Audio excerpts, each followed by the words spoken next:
Babur police દ્વારા black flame વાળી ગાડીઓના black flame ઉતારીને દંડની કાર્યવાહી કરવામાં આવી હતી.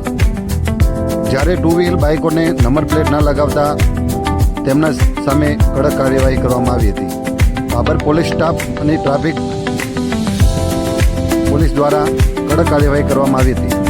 જ્યારે બાબર પોલીસના પીએસઆઈ અને સ્ટાફ ખડે પગે ત્યાં રહી અને દંડની કાર્યવાહી કરવામાં આવી હતી. અહેવાલ પ્રવીણ ઠાકોર, બનાસકાંઠા, બાબર સુઈગામ.